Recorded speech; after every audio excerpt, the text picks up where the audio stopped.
As always, for a Wednesday night, we have the projected ownerships. We're going to take our final look at the forecast in the Orlando area, and we have all the rankings that you need to finalize and optimize your lineups. We have a lot to get into. Let's get into it. All statistics provided tonight and every night are from fantasynational.com. Go check out fantasynational.com. It is the best golf analytic tool out there for your money. You will not be disappointed. So go check out fantasynational.com.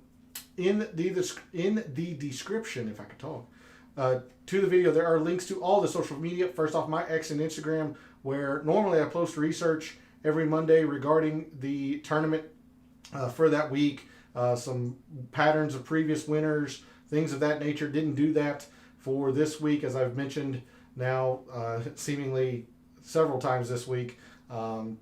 Recovering from the computer crash that I had last weekend. But normally, if you want to see the weekly research that I do on the PGA Tour, give me a follow at your preferred social media site. X is also where I place my weekly betting cards and top player usage in the DFS contest I play. That comes out every Wednesday after the DFS Tactics show, so that'll be out later this evening. And with it being a double tournament week, it is going to be a big betting card and lots of info on the players that I'm using. So if you want to see those pieces of information, give me a follow over at X. Then lastly, for social media, Gabe's handle is in the description. He writes a great article called The Fringe, and our write-ups for the week are out on his social media page. We went through the Arnold Palmer Invitational and did a little bit of Puerto Rico as well. So make sure you are following him over on social media and subscribe to his article. It is free to do that. You really are missing out if you aren't doing those things. And then lastly, we are live. Chat is open. I'm running a little bit behind, so I don't have a poll question. If you think of a poll question or you think would be an interesting poll question, feel free to put it in chat and I'll put that out there. But no poll question yet. I want to know who your favorite is. Is it Scotty? Or are you targeting somebody else? What kind of lineups are you building? Feel free to jump in chat. Ask any questions that you have. I'll get to as many of them as I can. If you want player A versus player B opinions, make your selections along with Gabe and I.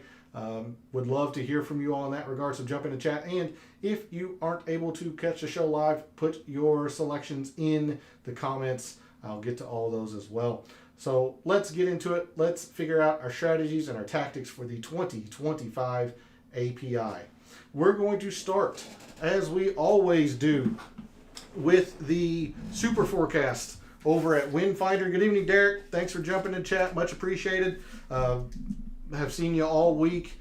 Let's get it. You're right. Let's win big. I'm on a bad streak. Need help this week. Well, I'm going to be honest with you. I'm not terribly confident with the API this week, but I do think at the very least I will give you a path to success. Now, whether it succeeds or not, because I'm going to take a big risk this week, and we'll get into that. But we're here for all your questions. We're going to try and help you get on the right track, and we're going to start, or I'm going to try to get back the momentum that I left off with before the computer crashed. Good to see you this evening.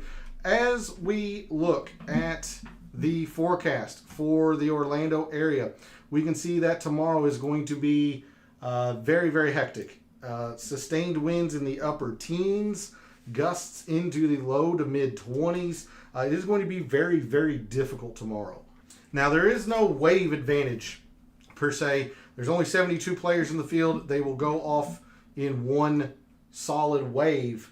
However, with that, it looks like maybe the earliest of early tee times might have a slight bit of advantage before the heaviest winds come in.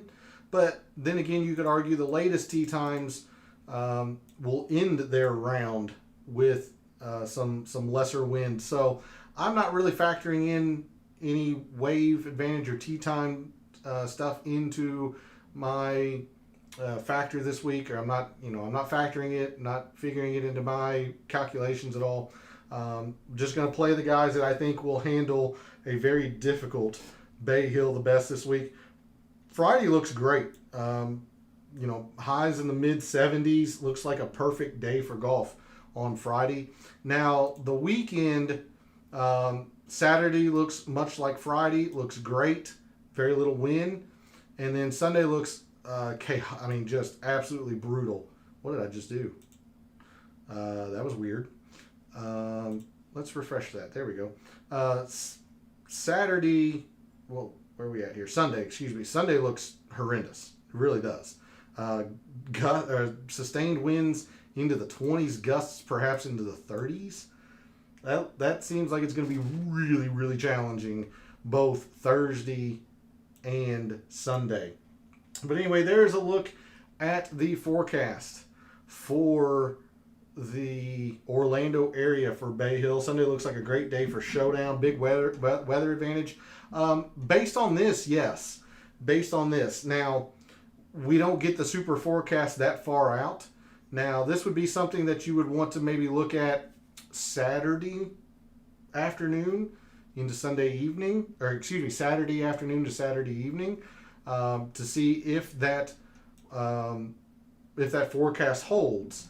Because if it does, then yeah, you're thinking that perhaps the earliest Sunday might have an advantage. Somebody could go post a score and then sit on it when the chaotic winds come. Just too far in advance for me to give you the definitive yes on that. So be on the lookout. Use whatever weather forecasting tool you use. I use Windfinder. There are several of them out there. So there's a look at the weather for Bay Hill. For the API this week, we'll close that. We'll move to Fantasy National. I apologize. I was getting some last second ownerships here. Let me unstar these players for you. Because of that wind forecast, we're going to look at some weather filters here in Fantasy National very quickly. Moderate and windy conditions. Now, I will go back to 2023 probably, because the most rounds is 23 by Batia. Probably okay, but majority of these players just have 12 or 13 rounds. I would like a little bit more than that. So, going back to the beginning of 2023, your top performers in moderate and windy conditions in the field for the API have been Scotty, Xander, Patrick Cantlay, Denny McCarthy, Victor Hovland, Wyndham Clark, Adam Scott, Rory, Sam Burns, and Matt Fitzpatrick. Similarly, because of that forecast, I think this is going to be a play really difficult, especially on Thursday and on Sunday. Now, Friday and Saturday might ease up because the wind is projected to die down, but I do think this is going to be a difficult tournament. I do not think we see a 2018 Rory 18 under style score. I think we're looking at 10 and maybe even single digits. So your top performers when rounds have been difficult since the start of last year: Scotty, Xander, Rory, Russell Henley, Ludwig Ober, Akshay Bhatia, Colin Morikawa, Billy Horschel, Andrew Novak, Corey Connors, Christian Bezuidenhout. All right, I don't want to do too much in terms of review. We've got mixed condition model, projected ownerships, lineups to make. So let's just dig into the meat and potatoes. Let's do the mixed condition model that I've made for Bay Hill this week. We're going to start with 10% off the tee when rounds have been difficult, and this is going to be a very, very popular filter for this evening. And I noticed that my camera just froze, so I'm hoping it cooperates. If not, I'm going to have to turn it off because I don't want to be distracted by that. Yeah, I'm just going to go ahead and turn that off. Okay, 10% off the tee when rounds are difficult. Look, Bay Hill is going to be difficult, and Bay Hill demands strong tee game. So the longer, the straighter you are, the better off you're going to be at a very demanding course like this. 15% approach. I want to see the players that are in form with their irons. It's pretty simple. You're not going to find your game at Bay Hill, much like we talked about for Torrey Pines and the Farmers. You're not going to find your game at Torrey. So you're not going to find your game at Bay Hill. You're going to have to be in good form coming into Bay Hill to play well. 15% approach, 5% around the green when rounds have been difficult relative to par. I think this is going to be set up quite a bit like, or going to play like a major.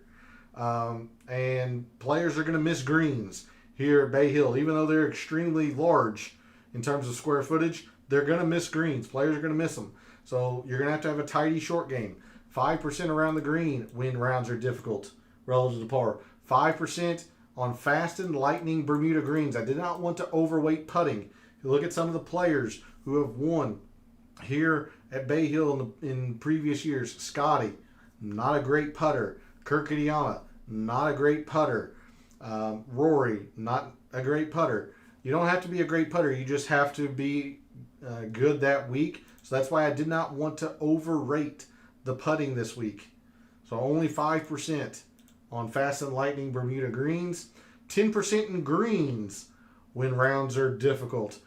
Look, if players are going to hit a lot of greens, they're going to be gaining a lot on the other players in the field this week. The less you're going to have to scramble, which is another part of the mixed condition model, the less you're going to have to scramble, the more you're going to just have your 2 putts for par, the better off you're going to be. So I want to see the players that are just adept at finding greens when it's difficult. 5% scrambling when rounds are difficult. Look, I've said it a few times now. Players are going to miss greens. There's a lot of water danger here at Bay Hill.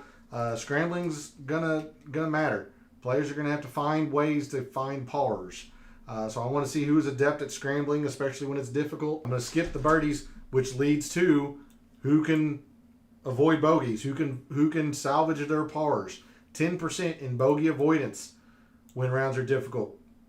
Having said that, the winning scores, other than Tyrrell Hatton at -4 when it was extraordinarily difficult, winning scores do get to 8, 9, 10 under. So players will have to find some birdies around Bay Hill. So when it is difficult, who can still find some birdies here and there? So 5% in birdies gained when rounds are difficult. 15% in 200 plus procs. This is the second or tied for the largest weighting in the mixed condition model. Bay Hill just demands a lot of 200 plus approaches. It just does. Same with these long par 3s. 200 to 225. Lots of long iron proficiency is needed around Bay Hill. So 15% 200 plus procs, 5% in this specific range of par 3s, 5% in par 4s, because as I went back and looked at the historical data, there wasn't really a range that excelled in terms against the others. Yes, the majority of the par 4s here are over 450 yards, but the 2 short par 4s also produce a lot of strokes gained. The 390 par 4 5th and the par 4 13th, 382. Both of those provide a lot of strokes gained for players who historically have finished in the top 30. And there's a few, shorter par 4s as well. 434, 400. There's one more, 438. So there's a few shorter par 4s around Bay Hill. So I did not want to solely focus on the 450 to 500. Yes, that is where the majority of the par 4s fall, but not all of them.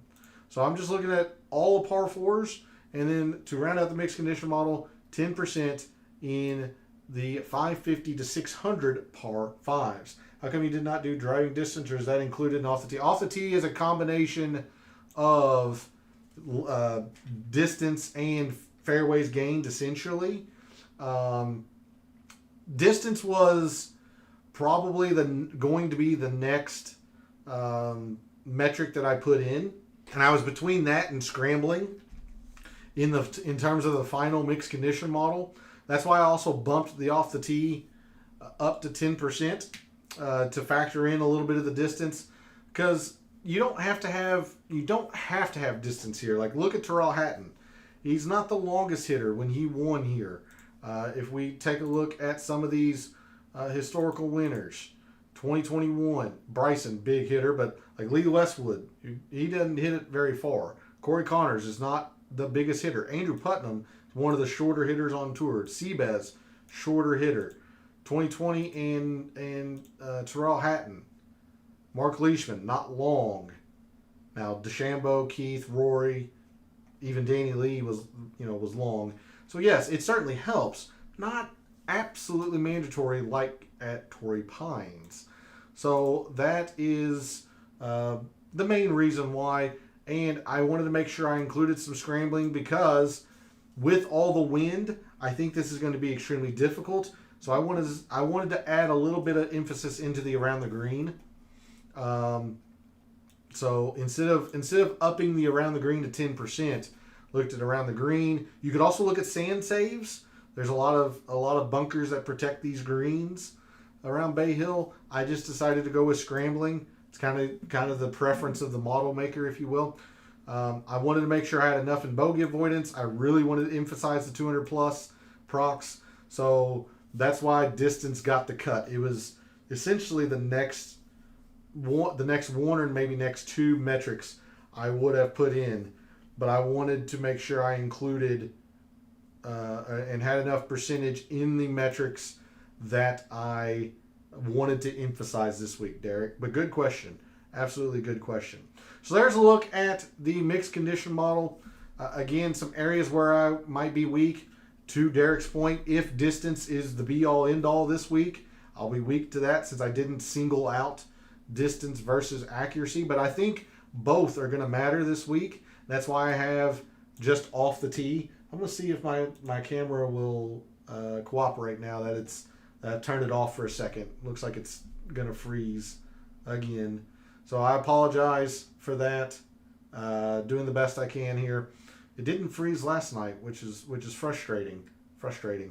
Yeah, if distance matters a bunch, I'm gonna be weak to that. Yeah, I'm just gonna turn it off. I don't want to deal with that.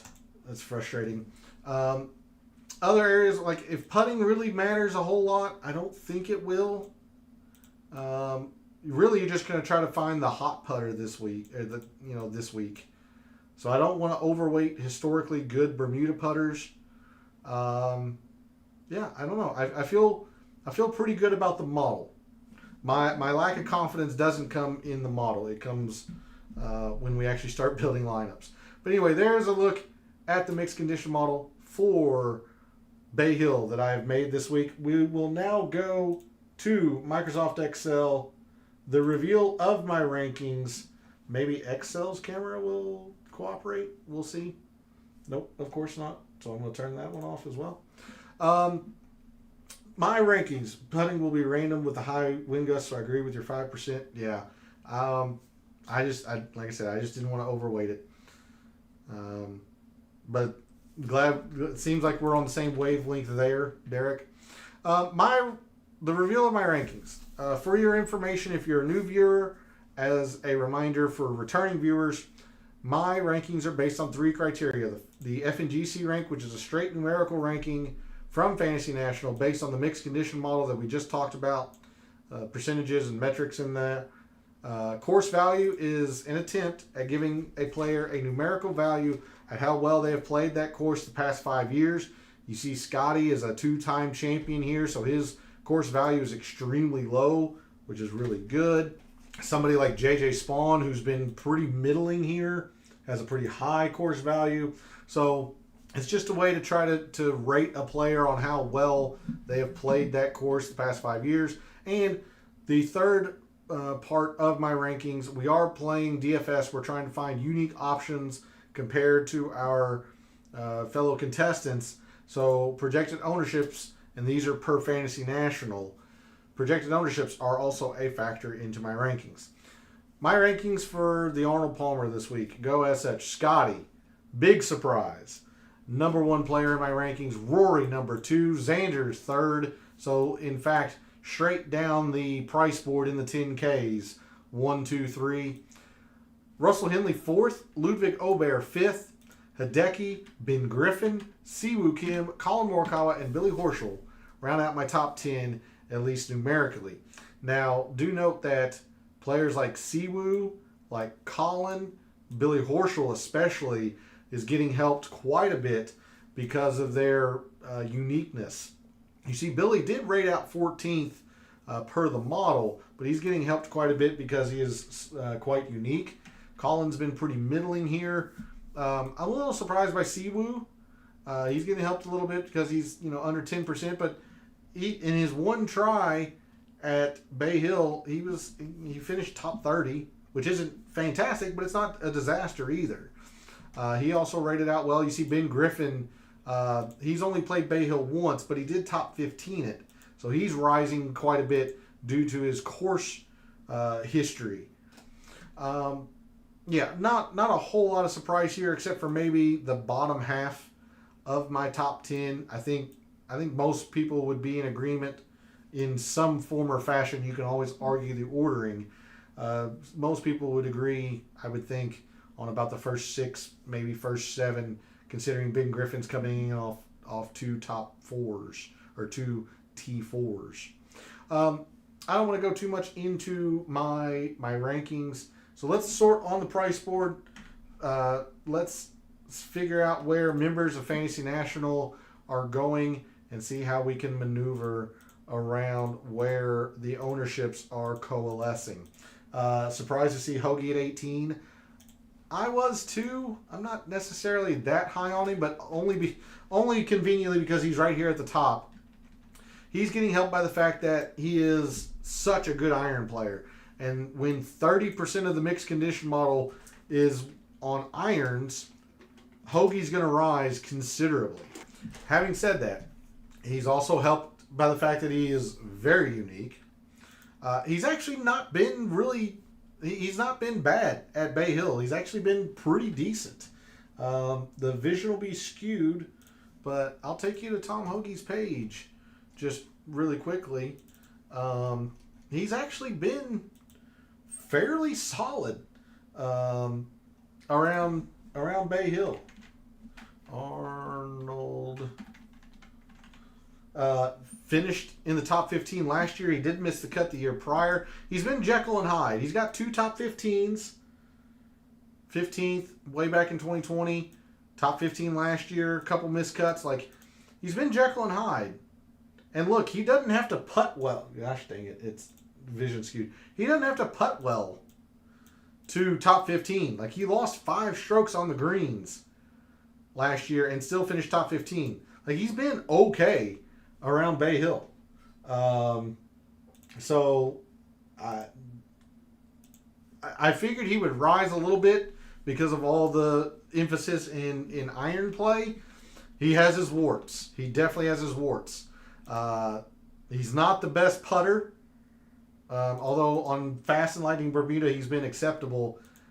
He's not the best putter, so bogey avoidance he tends to struggle. He's really bad around the green, scrambling. He hasn't been good on par 4s yet this year, so it's not without his warts. But he is rising thanks to this. Hey P. Good evening. Thanks for jumping in chat. Much appreciated. I know you were one of the few that saw or commented on the PC dying. I approved the meme. Very good. You can't see the camera because it's been acting up and freezing. But thanks for jumping in chat. Much appreciated. Hopefully we are ready for a double tournament week this week, P. And hopefully you are ready for that as well. Where does Pavone rank? Near the bottom. Hey, good evening, Phil. Thanks for jumping in chat. Much appreciated. Saw you last night for Puerto Rico. It's good to see you again this evening for the API. Double the fun. That's right. Double the opportunity. Double the fun. You are correct. All right, let's go through this price board because I do want to make some lineups. Starting in the 10Ks, we've got 3 players, Scotty Scheffler, Rory, and Xander. They rate 1, 2, 3. So clearly I'm going to have to make a choice here. Well, Scotty with his amazing course history, Rory in really good form, Xander the wild card considering he's coming off the injury. If you are bold, then you would want to give Xander a really long look, because to get him at literally at more than half the ownership. How am I trying to say that? I guess it's technically less than half. Half the ownership of these two guys. I mean, he's actually like a third of the ownership of Scotty. And you're getting a world-class player. Yes, you don't know where he is off the injury. I think it's worth a look for Xander. But this is going to be... We're going to start the show off, or start this portion of the show off exciting and bold. I'm fading all this. I'm fading the 10Ks. I'm out. I know that's crazy to say. And really, like if I was going to play somebody, it would be Scotty for obvious reasons. I don't hate that, Phil. Like I was just mentioning, like give Xander a long, long look, considering he's going to be so much more unique than the others. But if I was going to play somebody, it would be Scotty. But I'll tell you right now, there is not a lot of players I like in the 6Ks. Like, I hate the 6Ks. I hate the 6Ks. Because of that, Scotty's just too hard to build in lineups. He just is. And I'm going to tell you right now, Scotty's going to be 40% owned. I wouldn't be surprised if he was 50% owned. We're going to have something... I don't know if he's going to be as highly owned as he was at the Waste Management, but he's going to be so heavily owned. I'm willing to take the chance because he's not invincible. We saw he finished T40 whatever, T42 at the Waste Management. He's not invincible. Now this is one of his better courses, sure, but I'll fade it. I'll fade this entire region. I want to play a little Xander because he's going to be so unique. I would go to Scotty if I felt like I could fit him in.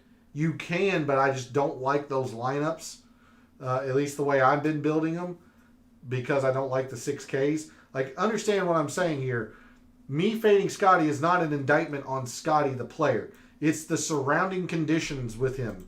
The prohibitive price, the ownership, which is going to be 50% or more, and the fact that I don't like the 6Ks, and that's basically where you're mandated to go to build Scotty lineups this week.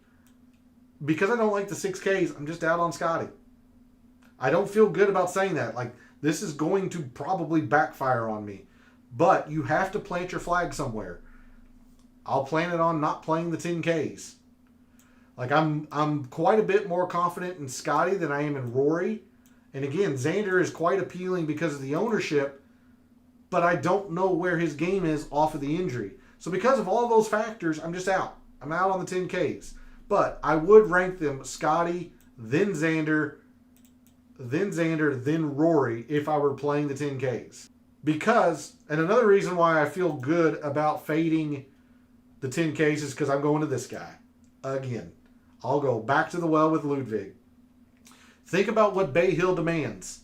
Bay Hill demands long and straight off the tee. Ludwig, second off the tee. Bay Hill demands a premium in long irons. By God, Ludwig's third in long irons. You have to have a tidy short game. Around the green's been a little suspect, but bogey avoidance for Ludwig, seventh. You gotta make some putts. He's fine on Fast and Lightning Bermuda. He also gets some birdies when it's difficult. We saw his run at the Genesis at Torrey this 2-3 weeks ago. These par threes, 200 to 225. Ludwig's great. I am all about some Ludwig. I'll probably be 90% Ludwig Aubert this week. I mean, I might have a couple of lineups that play Xander just because of the uniqueness, but I'm on Ludwig. The chips are all in on Ludwig this week, much like they were at Torrey for the Genesis. and it paid off for me then. Maybe I'm going to the well too many times. Why are so many people off Burns? I think because Burns is not a particularly good long iron player. Irons in general, long iron player, he really struggles. And despite the fact that it says he's 8th off the tee, he can get quite wayward with the driver, Phil. And if you're wayward at Bay Hill, you're in trouble. You're going to find water. You're just in trouble. He better not get sick. Look, people avoided him at the Genesis because he was sick 2 weeks, Farmers Week and Pebble Beach.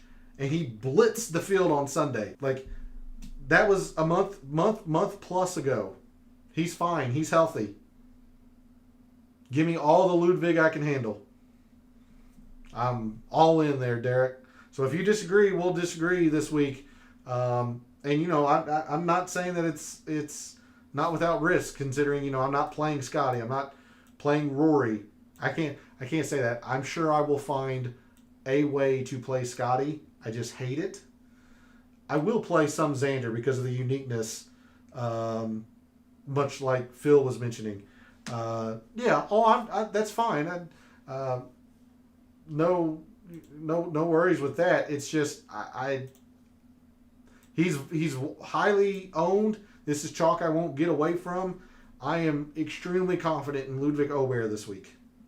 Elsewhere in the 9Ks, because I'm mostly avoiding the 10Ks, I can mix and match in here with Ludwig. Like, I like Cantlay. He's getting a lot of popularity, at least per Fantasy National. So I wanted to like him, but I can back off of that. I'll play him a little bit. I'll play Justin Thomas a little bit. I don't like the ownership, so I'm going to be limiting my use of Thomas a little bit. But I still like JT. I really like Hideki again this week. You talk about a place that's really tough. One of the comparison courses that a lot of people mention for Bay Hill is Augusta. Hideki won at Augusta. He's performed well at Bay Hill. Long irons, although they haven't been as great to start 2025. Everyone knows his ability ball striking wise. It's generally about the putter with Hideki, and he's actually been okay on Bermuda. You see, second scrambling, second around the green. Basically top 10 in these longer par 5s. I really like Hideki, especially since he's quite unique off of these other two. Good thing with your lineups is that they will be very different than the majority. That is the goal. That's also part of the goal there with going with a lot of Ludwig. Yes, Ludwig in himself is popular, but I'm thinking Ludwig is a second in most people's lineups to Scotty or Rory. Starting your team with Ludwig, I'm hoping, is going to be quite unique. And that's a big reason why I'm doing it as well. I'll dabble some Tommy Fleetwood as well, but I'm all in on Ludwig. I'm all out on Colin. I'm all out on Tony Finau, and I'm all out on Sam Burns. So the rest of the 9Ks, I'll mix and match. Like, I might go 2 to 3 lineups with Ludwig and Cantlay. Then I'll go 2 to 3 lineups with Ludwig and Thomas. I'll probably do like 4 or 5 lineups with Ludwig and Hideki. I'll probably have a couple of lineups that are Xander Ludwig. I'll be 80 to 90% on Ludwig. I really like his chances this week. We're going to see him later on throughout the show and on social media later. And then that's the rest of my feelings on the 9s. Moving into the 8s. Sungjae. Nothing wrong with Sungjae. I don't understand why. I do understand why he's at such low ownership because his irons haven't been good this year, but this guy really likes Bay Hill. I mean, really likes Bay Hill. He's pretty good when it's difficult, as you can see here, off the tee, bogey avoidance. Like, he likes it when it's difficult. Long par 3s, he excels in those. The putter could be a little better maybe, but, I'm banking on the talent and I'm banking on this ownership. I really like seeing Sungjae at 8%. I'm not going to go crazy with it because he's not in the best of form right now. But I do want to make sure I roster some Sungjae considering his low ownership. Henley, very popular for good reason. This is more chalk I won't be able to get away from. He's in really good form. He's played well around Bay Hill, the irons, all of that. Hey, good evening, Darnell. Thanks for jumping in chat. Much appreciated. Much appreciated. Good to see you. I think this is the first time I've seen you this week. So apologies for no shows last week. It was an unexpected week off because my computer crashed. So I had to, quite literally purchase a new computer and reset up my entire show, stream setup and everything. So that's why there was no shows last week. And unfortunately, or maybe fortunately for you all, since my camera's not working right now, it might be better viewing for you all. But my camera's not working. It's been freezing, so that's why you don't see me in the corner. As you can see, it just froze right there. So I've been leaving the camera off. For a little was getting beat up. Well, we're back. Hopefully we're going to get us back on the right track because it is a double tournament week. So as P said earlier, double the fun. I'm going to say double the opportunity. But of course, the main event being the API. Good to see you this evening, Darnell. Again, moving to the 8s, Sungjae, Russell Henley. Mav, I don't like this ownership. He's not been the best around Bay Hill. In good form, obviously, and a very, very good putter first in Bermuda putting. But something just doesn't feel right with Mav, especially at this ownership. So I'm going to be very, very cautious with my use of Mav. I'm sure I'll have him once or twice, but I just don't like seeing him at this ownership. Straka has been great lately, but he's not played well at Bay Hill, so not sure what to do with him. I'll tell you what I'm doing with him. Completely avoiding him because of, like you said, he has been atrocious at Bay Hill. Again, I will change the page view. We'll go back to Fantasy National very quickly. Yes, he is in fantastic form. No doubt about that. A top 15, of course, the win earlier this year. But at the Arnold Palmer at Bay Hill, horrendous. A T57 last year, missed cuts all the way before that. Apparently there's something about Bay Hill he doesn't like. Because he's been in good form coming here before. Maybe not as good a form, but he's been in good form coming to Bay Hill before. Like last year, top 15 of the century. Pebble was okay. Couple of miscuts there. 2023, 5th at the Honda, top 25 of the century, and then lays an egg at Arnold Palmer at Bay Hill. So there's something about this course that he just does not like. And because of that, I'm out. Because there's enough in the 8Ks that I do like in here. I mentioned Sungjae. I mentioned Russell Henley. Don't ignore Keegan. Look at this course value. Like, Keegan's played really well around Bay Hill. And, I usually talk about the lack of putting for Keegan. I usually try to focus on Keegan when it's bent. Poa, he's struggled. But Bermuda, he's been okay. So, I like Keegan, especially at this middling ownership. His irons are so much better than what's showing here. I like Keegan, so I'll have a little bit of Keegan as well. I'll talk about Cam Davis in the 6Ks and my lack of confidence of anything in the 6Ks, which gives you the short and quick answer. But I'll get into some of his specifics later on when we talk about the 6s. Even Victor, I might sprinkle once or twice just based on the talent alone with his long iron proficiency, his ability to just flat hit greens. Yes, his around the green game is a disaster, scrambling. Again, I wouldn't go crazy with it because I play multiple lineups. I can afford to play Hovland once. So I'll probably throw him in a lineup. Shane Lowry's going to be really popular. It's fine. I don't hate it. I don't love it. And I'm out on Sepp Straka. So there's a look at the 8s. I do like Sungjae, and I'm sure Darnell You might have something to say about that, considering you said you were never going to play him again. Again, it's about the ownership and the fact that he's played so well here in years past. So I think it's worth the risk. Henley is quite chalky. Not going to be able to get away from that. And then I'll sprinkle a little bit of Mav, sprinkle a little Keegan. I'll even have Hovland once or twice. Lowry's fine, but he's very, very popular as well.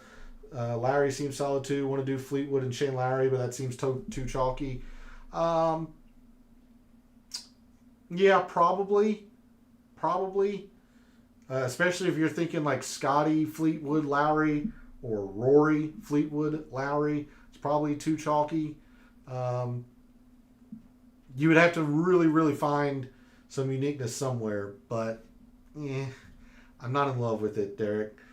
Got 30% Sungjae. I'm also fading Rory. Is that smart?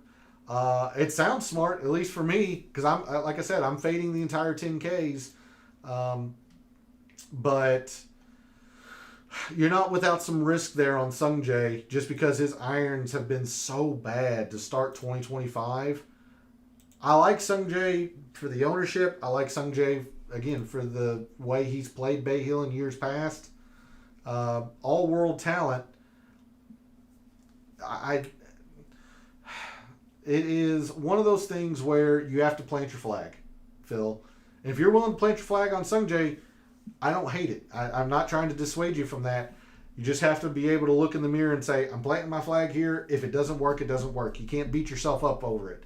I mean, me planting my flag on not playing Scotty would be, would cause me to go insane if I thought about it, and try to beat myself up over it. You do. You just kind of, you got to make a bold stance, especially in a small field like this, in a limited field. You got to take some hard stances. You got to take some risks. I feel like Finau could win a course like this. Finau sneaky too. I'm not there with Tony. I'm really not. He's very unique. So, I mean, you are getting that with Tony. He's not being good in 2025. He just hasn't. Places he should play well, he hasn't. Now, granted, the Genesis, which was Torrey the second time, he played really well. Pebble looks good, top 15 at Pebble, but notice his ball striking. It was bad. You don't expect Tony to gain 4.5 on the greens, and for what it's worth, these aren't POA. His worst surface by far is Bermuda. So I'm just not there with Tony. You're going to gain a lot of leverage. You're going to gain a lot of uniqueness by using Tony. I'm just choosing to take I'm choosing my uniqueness elsewhere than Tony in the 9Ks. Because I'll take a middling owned Hideki over a unique Tony. What are your thoughts on Hovland? He has good course history but bad form. Yeah, I'll use him once or twice. Like, the around the green game really scares me. I really don't know where his game is. We haven't seen much of him in 2025.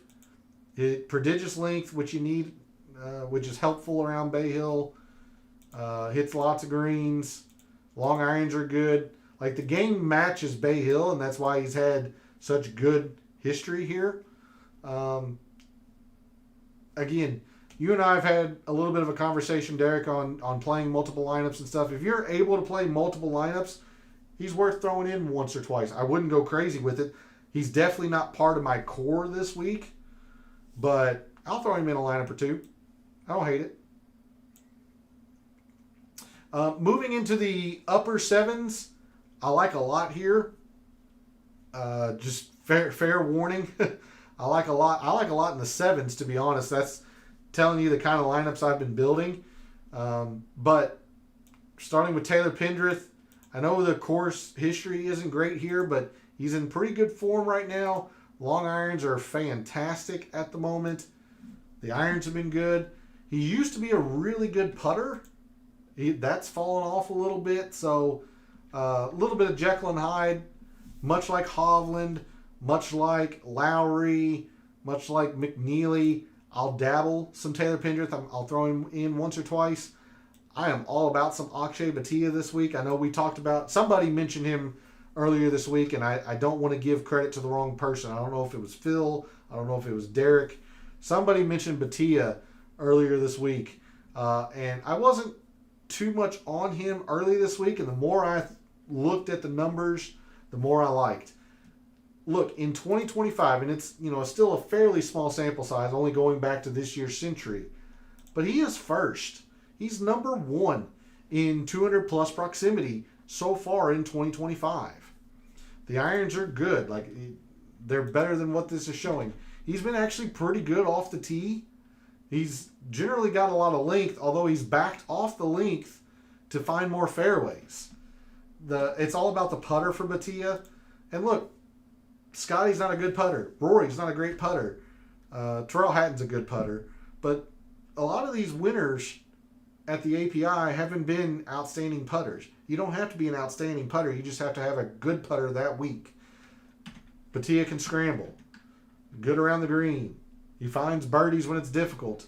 I am all about some Akshay Bhatia this week. He's not going to be as unique as I was hoping he is, and that's fine. I'm going to play a whole lot of Bhatia. I still kind of like Corey Connors. He's been excellent around Bay Hill. You think about major championships, because that's what Bay Hill is a lot. It's set up a lot like a major. I like Corey Connors. He's straight. He's not necessarily long, but he's straight.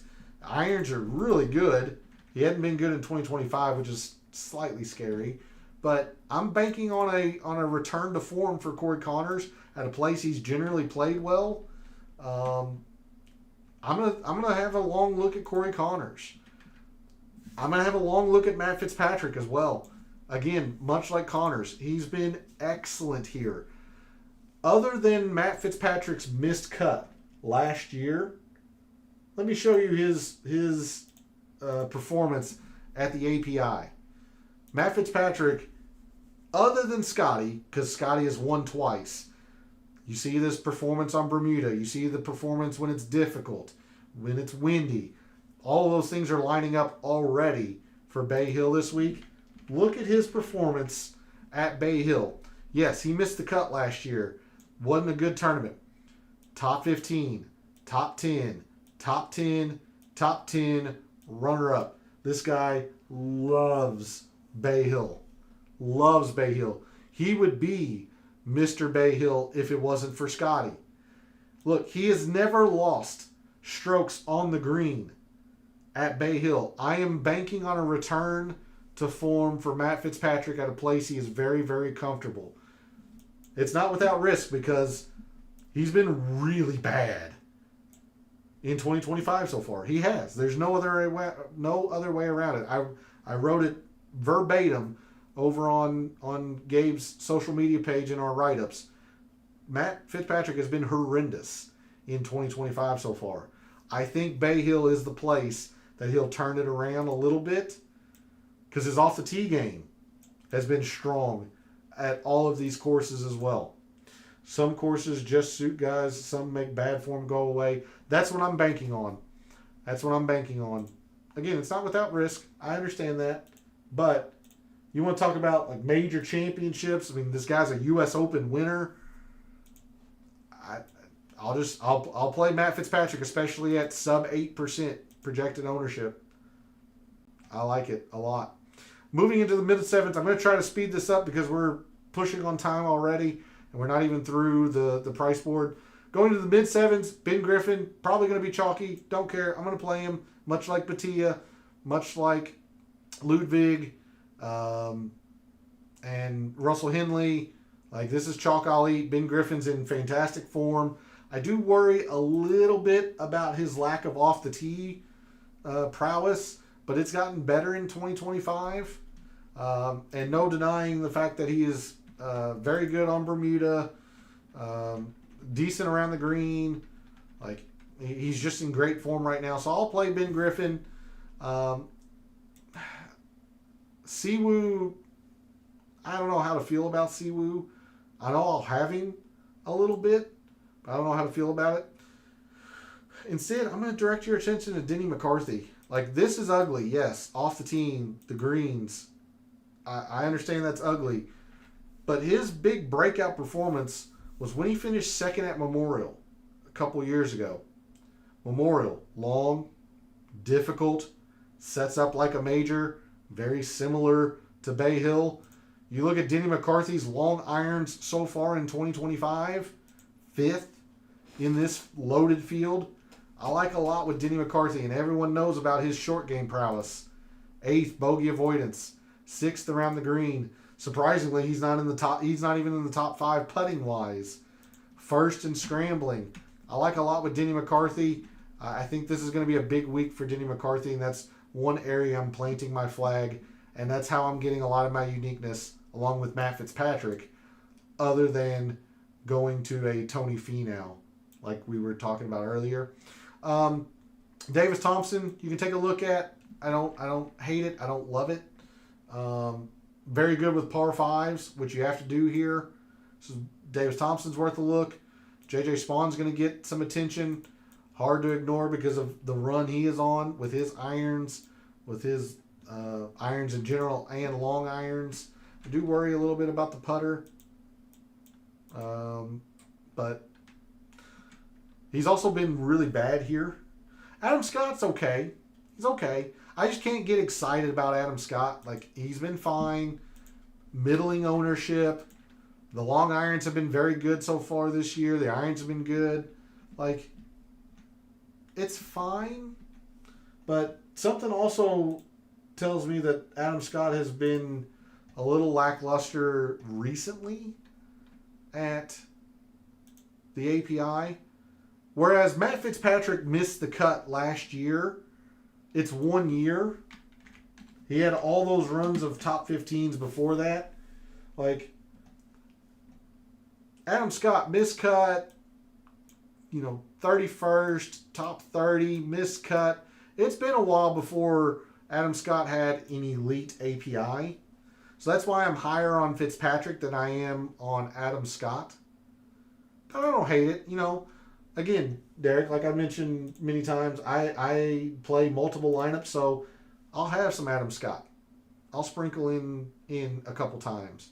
But I'm much more aching to go to Ben Griffin, who's, yes, a little bit higher owned, but I'm also that much more confident in Ben Griffin than Adam Scott. I don't hate Siwoo. I'm not in love with it. I just don't I don't know what to do with Siwoo, really. But I'm sure I'll have some Siwoo. And really, I like a lot of Denny McCarthy. So if I'm in the mid-7s, I know McCarthy's probably technically low 7s. But if I'm in the mid-7s, Adam Scott's not the first name I'll go to. I'll go to it, just not the first name I will. All right, going into the 6s. Look, I was going to mention maybe 1 or 2 players, and they are getting all the ownership. Like Nick Taylor and Harris English are not unique. I want to drill that into your all's head. Harris English and Nick Taylor are not unique. I like them as players this week, even though they didn't rate out well. Like, look, Harris English has been superb around Bay Hill. Good putter on Bermuda. Look at Nick Taylor. Nick Taylor's irons have been immaculate so far. These players are not unique. And this is another reason why I don't like a lot of the Scotty lineups that I was making, because they were too chalky. If you are in the 6Ks, I want to give you a couple of names. I would take a long look at Christian Bezuidenhout, Seabass. Seabass has some pretty good course history here, and he's played here multiple times. The off-the-tee game is worrisome. The irons haven't been good so far this year. This is a short, like Denny McCarthy, this is a short game play. The tougher you think this gets, the more you think you need to think about Christian Bezuidenhout. 3rd around the green, 12th scrambling, one of the top 10 putter on Fast and Lightning Bermuda. Like, bogey avoidance. Like, this guy will get his pars just because of his short game. So I do want to mention Christian Bezuidenhout. And even though Tom Hoagie rated out well, like you can look at it, I have my concerns because when he does miss greens, because he will miss some greens, everybody's going to miss some greens at Bay Hill. Like his short game is a disaster. So I'm not nearly as high on Tom Hoagie. The last name I want to mention, or the second name in the 6Ks that I want to mention, might be a little surprising. It's actually Max McGreevy. And it's really a case of one thing and one thing only. His long irons are really good right now. He's actually been okay with the irons. I know 45th doesn't look good. He's actually been pretty good with the irons. If you're trying to get your Scotty lineups, or maybe you're trying to get real greedy and go like Scotty Ludwig, I don't hate Max McGreevy. I'm not in love with it, but I don't hate it. But really, I am nowhere in the 6Ks. I mean, I'm going to tell you, my camera might freeze, but I'm telling you, I'm playing this much 6K. 0. None. I have none 6Ks this week, which is a big reason why I'm fading Scotty. You asked about Cam Davis, Phil. Cam Davis really throws some people off. They feel like they can't figure him out. I'm going to say this. I'm going to knock on wood and throw salt over my shoulder, whatever antic phrase you want to use there. I think I figured out Cam Davis that you want to look at him when it's easy and on certain greens like Bent and Poa Annua. Think about the Rocket Mortgage where he's won twice. Bent and Poa Annua. There's another tournament, maybe the 3M. That's Bent and Poa Annua. I'd have to cheat and look at it. Bent and Poa Annua. So Detroit, 3M, TBC River Highlands. That's what I was looking at, which is the Travelers. He generally excels on Bent and Poa Annua, and generally when it's easy. Neither of those things are Bay Hill. So I understand the enticing length, winning pedigree that he has. Just not there with Cam Davis until it gets later in the summer. Much like Keegan, I think of Cam Davis on Bent. Specifically Bent and Poa Annua, but when Bent starts rolling around, that's when I think of Cam Davis, Phil. All right, there's a look at the price board where at least members of Fantasy National seem to be going. We are over on time. Please, keep putting the questions in the chat. I apologize if I don't get to all of them because I try to keep this show as close to an hour as possible, and we still have to make lineups. So please don't hesitate to ask questions. I just apologize if I don't get to all of them. All right, let's make some lineups real quick. We'll go through tiers contests. Tier 1, Scotty, Rory, Xander. Xander is quite enticing, especially because I think he's going to be so unique. But if I'm forced to choose to play one of these, I will play Scotty. So give me Scotty in Tier 1. Tier 2, Ludwig, Morikawa, Cantlay, JT, and Tony Finau. This is, I was going to say a one-man tier. Cantlay and JT make decent arguments, but I'm going to play Ludwig. I'm all about some Ludwig this week. Tier 3, Hideki, Tommy Fleetwood, Burns, Sungjae, and Mav McNeely. Sungjae's kind of interesting, but give me Hideki. I'll take Hideki in Tier 3. Tier 4, Russell Henley, Zalatoris, Berger, Keegan, Victor Hovland, Lowry, and Wyndham Clark. As much as I hate it, because I think this is pretty chalky so far, give me Russell Henley in Tier 4.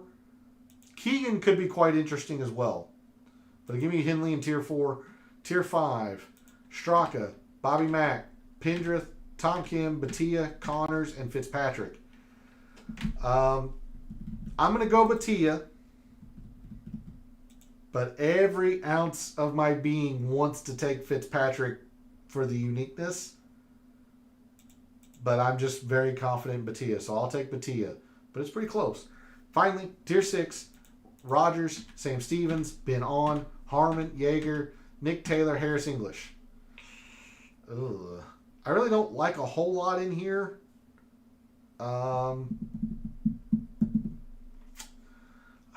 This is tough. It's probably between one of these two, and I know they're the most chalky in the tier. I guess give me Harris English. This is 1A and 1B. What do you value more? Course history, Harris English. Recent form, Nick Taylor. That's what I'll say. Choose what you value more. Course history or recent form.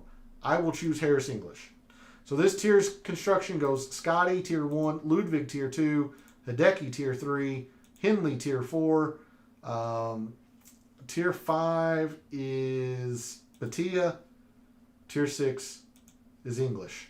Okay, let's start making some classic lineups, some big GPP lineups, figure out where our fellow contestants are going, and how we can maneuver around them. All right, pretty clear. Most of our fellow contestants are playing Scotty. I'm telling you right now, he's probably going to be 50% owned. The other fellow contestants who aren't playing Scotty are probably going Rory. So Scotty, and then at least for Fantasy National, our fellow contestants are going Harris English or Nick Taylor. I'm actually going to think Nick Taylor is going to be slightly more owned than Harris English. So I'll go Taylor there, but choose who you think. And then they might go double six to go Ludwig, but if they don't, you know, you got JJ Spawn, Grazerman down here.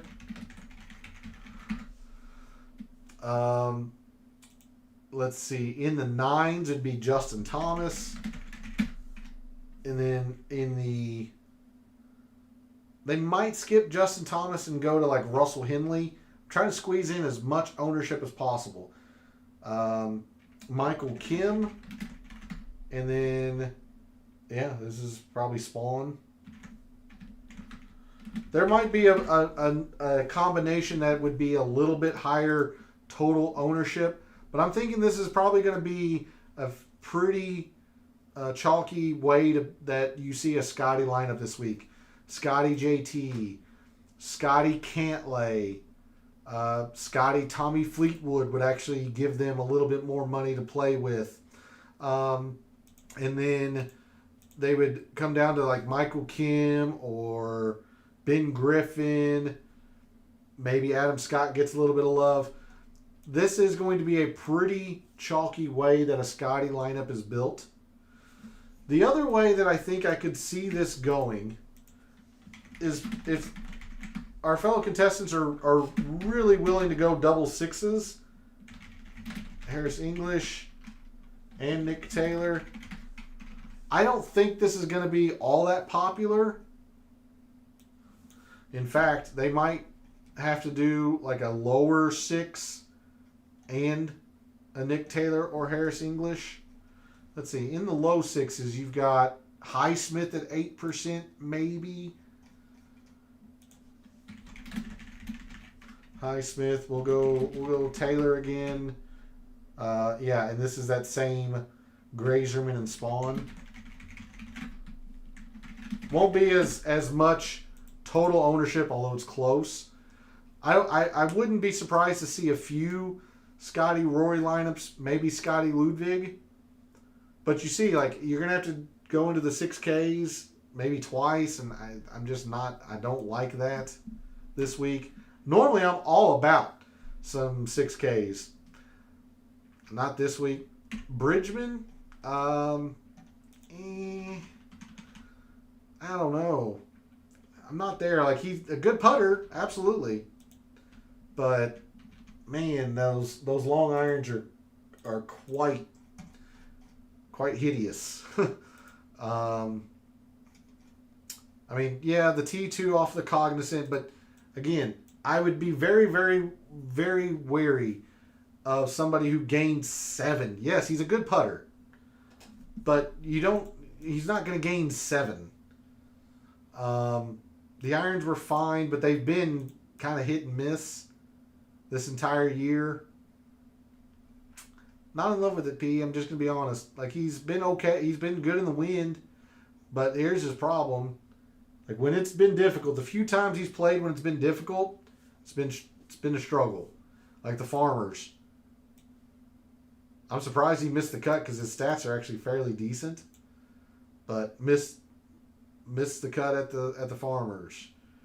See some other difficult. Houston, it was a top 25. Valspar's difficult.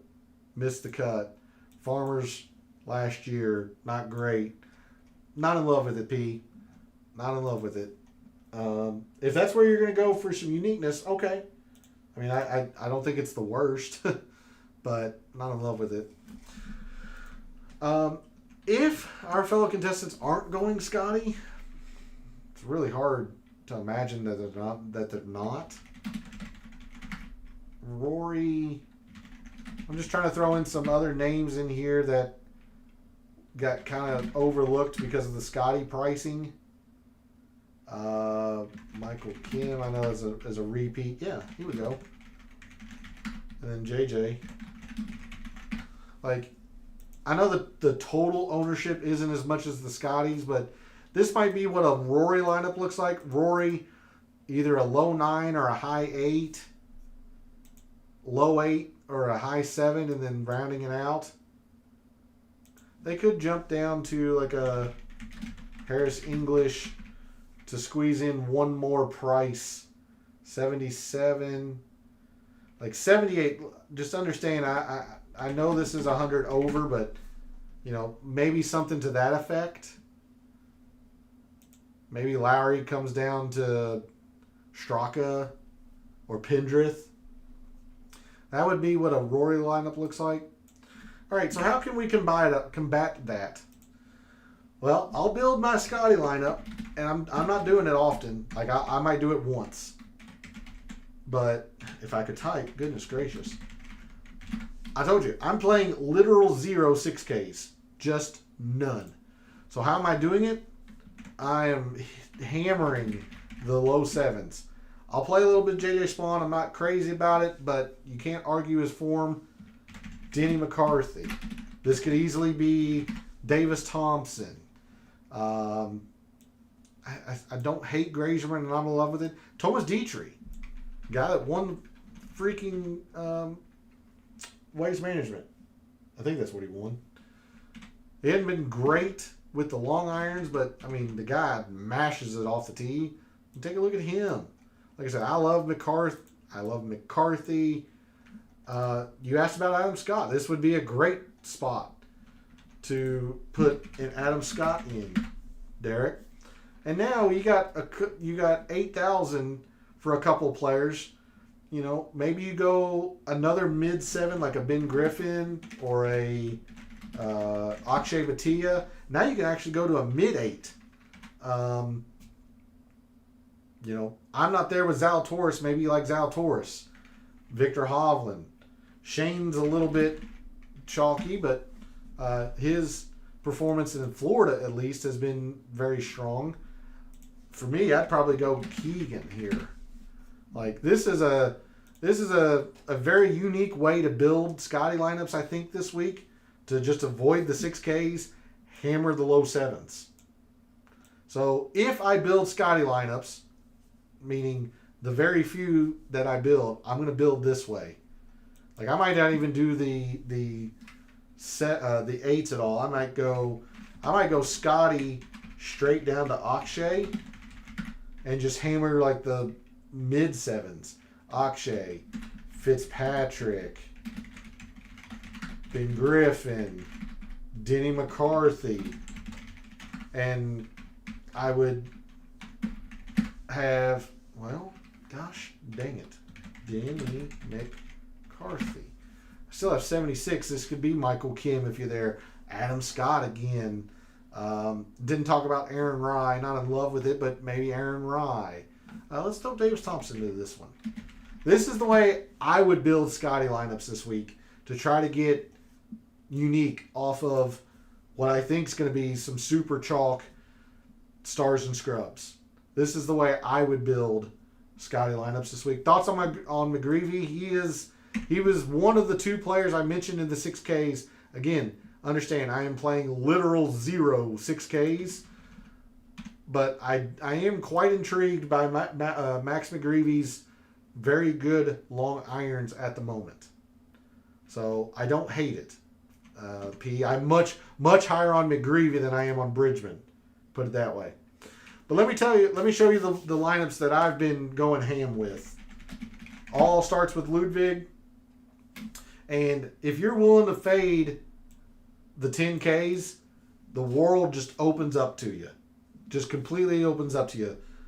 Ludwig, JT, Ludwig, Patrick Cantlay, Ludwig, JT, I meant to say Tommy Fleetwood, Hideki. You are able to mix and match to your heart's content here. Come down into the 8s for a Russell Henley, even though he's popular. You can take a chance on a Victor Hovland. And then, again, it's all these same players that I've been talking about in the 7s. Ben Griffin, Akshay Bhatia, Adam Scott, Siwoo, Denny McCarthy. We'll round this out with some Thomas Dietrich. Like, these are the lineups that I've been building this week. I've been starting with Ludwig, just going ham on the low 7s, mid to low 7s, and then mixing and matching with Ludwig. Sometimes I'll use Cantlay. Sometimes I'll use Hideki. Sometimes I'll use Tommy Fleetwood. Just been mixing and matching. In fact, I believe it was you, Phil, maybe it might have been Derek. You can even go as Xander if you're willing to take that chance. Go Xander Ludwig. Still don't have to go into the 6Ks at all. Thoughts on 3 9K and 3 7Ks? That's a little bit much, I think. If you go like Xander, Ludwig. Let me finish this Xander idea real quick, Derek. So like you go Xander, again, it's based all around in those 7Ks that I've been mentioning. Say Grazerman, Spawn. I'm just so high on McCarthy, that's where my mind goes. Like Denny, Ben Griffin, Adam Scott, Ben Griffin. Another 76 is Michael Kim. I'll have to come down a little bit, I think. So Denny goes here. Grazerman, Spawn, Davis Thompson. I'll just Spawn again. McCarthy, Spawn. Bhatia. You could do Taylor Pendrith if you're really high on him. Matt Fitzpatrick, Corey Connors. We haven't talked about much tonight, who I still like. These are the kind of lineups that I've been building. I'll take a chance with Xander, but I'm all about some Ludwig. 3 9s, 3 7s.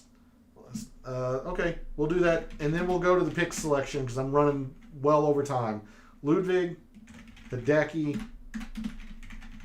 Tommy. Okay, you got 7,300 per, basically. So you're ignoring the entire 8s, which I don't hate in of itself. I think this is pretty chalky to start. I don't know how you feel about Sungjae, but I might actually try to put a Sungjae into this, Derek, instead of Tommy, just for that extra little bit of uniqueness, and it gives you just a little bit more to play with. And again, just find your mileage down here. You mentioned Adam Scott. We haven't said Siwoo. We can throw Siwoo into this. Again, I'm going to say Denny McCarthy just because I'm so very high on him. And then, find your other low 7. Davis Thompson, Thomas Dietrich, Max Grazerman, JJ Spawn. We didn't talk about Horschel. He did rate out 10th for me, but I'm a little concerned with Billy, so I wouldn't go there. But, find your last low 7. We'll say, let's throw Grazerman into this. Why not? And there you go. There's your. I know it's not a true 999, 777, but it's kind of a pseudo 999, 777. And you're getting a lot of uniqueness off of Tommy Fleetwood with Sungjae. Yes, there's a little bit more risk there, but this is going to be a pretty unique lineup, I think, for you. And again, you're able to mix and match. Maybe you're not high on Siwoo. Maybe you want to really find a way to squeeze a red-hot Ben Griffin in there. It's great. You can do that. Go Ben Griffin. You'd have to drop down to Spawn. But there you go. It's a little bit more ownership, but still probably pretty unique. So those are the lineups that I've been building this week, mostly. 999, floating 8 maybe. I'm hammering a whole lot in the 7s. McCarthy, Fitzpatrick, Griffin, Spawn. I'll dabble some Adam Scott. Things of that nature. All right. we're going to finish the show off with the picks. I'll turn the monitor off since my camera is still free, I'll turn the camera off since it's freezing. Pick selection. It's back. And if you want the full write-up, make sure to go check out Gabe's social media page. His handle is right there under his profile picture. Winners. I'm going to go with Ludwig. I've talked about him all night. Planting my flag there. I'm all in. Give me Ludwig this week. Gabe's going to go with Rory. So he's not necessarily fading Scotty, but he's going to take a slightly more unique approach and go with Rory. Makes a lot of sense. He's had a lot of success here as well. Favorite play, I'm going to go with Denny McCarthy. A lot of that being because he's so unique. But I do like the fit here for Denny McCarthy. Gabe's going to go with Patrick Cantlay. I like Patrick Cantlay a lot. I just don't like that ownership. But I can't knock the suggestion for Gabe's play there. Again, bold. And it's not a full fade. But I'm going to fade Scotty Scheffler. There's no way I'm going to be 50%. I'm not going to be probably 15% Scotty Scheffler. I might have one lineup, maybe two, with Scotty because I just don't like the lineups with him because I don't like the 6Ks. I'm just not going to the 6Ks, and I don't like the lineups with Scotty because of that. So I'll plant my flag. I'll go big or go home. I'll fade Scotty. Gabe's going to fade Tommy Fleetwood. Don't hate it. I'm definitely going to sprinkle him a little bit, but he's not without some risk either. Mad Scientist play. I'm going to go with Matt Fitzpatrick. Look, all the course history that I showed earlier in the show, 5 straight top 15s before he missed the cut last year. This guy just loves Bay Hill. So I'm going to bank on a return to form for Matt Fitzpatrick. Gabe's going to go with Sam Stevens, who's been very, very good to start 2025. His miscut down in Mexico, I think, turned a lot of people off. So I don't hate it. I just don't like the 6Ks. But Mad Scientist for Gabe is Gabe. Hey, thanks, P, for jumping into chat. Good luck this week. It seems like you're heading out. So thanks for stopping by. Really appreciate it. Fear of missing out, FOMO. I'm going to make sure I play JJ Spawn despite his very, very, very poor history here at Bay Hill. I can't overlook the recent form, how well he's playing lately. So I'm going to play JJ Spawn as a FOMO. Gabe's going to go FOMO of Thomas Dietrich. And then our wild card category, because it's a double tournament week, our Puerto Rico winner, I'm going to choose Chan Kim. Gabe's going to take Hayden Springer, who I also really like down in Puerto Rico. If you want more Puerto Rico information, I did a full show around Puerto Rico last night. So I encourage you to check that out if you are interested in anything Puerto Rico Open. That's going to be it for the show this evening. Got so many people to thank. Derek, P, Phil, Darnell, all of you all for jumping in chat. Very, very much appreciated. And thanks to everyone else out there who tunes in, watches, listens, supports the channel by liking the videos, commenting and subscribing, and always appreciate it. Love what I do. Taking a very in-depth look at golf statistics, giving you a statistician's view of what he sees, trying to help us all win a little bit of money in the process.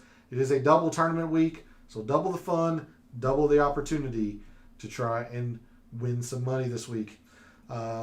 Again, I'll be over in Gabe's Substack chat here momentarily. And do check out his social media page. Check out our write-ups for the Arnold Palmer Invitational. Thanks again for all the support, for all of the wagers you've made this week for the Arnold Palmer Invitational, for all of the DFS contests you play this week for the Arnold Palmer Invitational, for this weekend and every weekend. May all your bets be profitable.